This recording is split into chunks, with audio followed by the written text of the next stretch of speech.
Hey, it's Dunstan, and that was Charlie the goat over there, who's out and about in my garden. I don't know why we have a goat, but we do. And today I want to talk to you about this book. It's called, can you see that there? It's called Feel the Fear and Do It Anyway, and it's by Susan Jeffers. And I've just been sorting through some books and having a bit of a clear out, and I came across this book. It's an absolute gem of a book. And one of the ideas that always sticks with me from this book is about making decisions. Now, Susan Jeffers describes two different ways that you can make a decision. Okay, so think about a decision that you're making in your life right now. It could be a project at work, it could be what car to buy, it could be whether to go to an event or not. And what she describes is that the first way of making decisions is to look at both decisions, look at both options, weigh up the pros and cons, and then kind of like, you know, you kind of go, oh, well, if this one goes wrong, this will happen. If I do this, this could go wrong. If I do the other one, the other thing could go wrong. And so you're actually focusing on what could go wrong either way around. So the other way you can do it is to look at it and say, okay, instead of thinking, well, there's a right decision and a wrong decision, to think, well, whatever I do, I've made a decision and I've moved forward. So you see, you make a decision, you commit to either option A or option B, and you go for it. And then if it's not working, you can always change your mind. You can always, you know, reverse the decision later.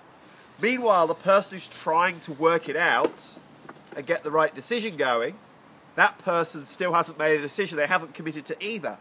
Or if they've done one thing or the other thing, they were still thinking, but what if I did the other one? And so they're still trying to, you know, it's actually just about committing. Now, have you ever heard the idea of failing forward?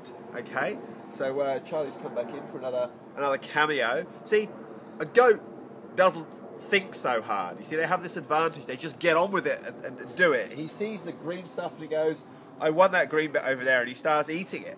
And if then after a while he goes, not enjoying that anymore, he'll go over the other side. He's not thinking, you know, oh, how easy will it be to reach that bit of green stuff compared to the bit of green stuff over there? So you see, we've got a lot to learn from this humble creature right here, this goat, and who perfectly came in to make the point. So, you know, where is there in your life where you're not making a decision because you're afraid of failing? That's the basic premise of the book. So what would it look like if you just got on and made a decision? Sure, look at the pros and cons, but make a decision, go forward, and if you're going to fail, fail quickly. If you're going to fail forward. And, you know, to be brilliant, you're going to need to fail. So if you don't want to fail, then give up on the idea of being really good at something. Because anyone who's been really awesome at anything in their life would have failed a lot along the way.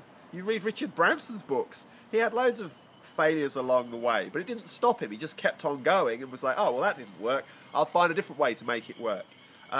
Anyone who's done anything great, like Thomas Edison inventing the light bulb, he tried a gazillion different combinations of metals to try and get this thing to work. And, you know, in the end, he made it work. So, you know, it's a mathematical example would be Fermat's last theorem. So, but, you know, you don't have to change the world in a radical way.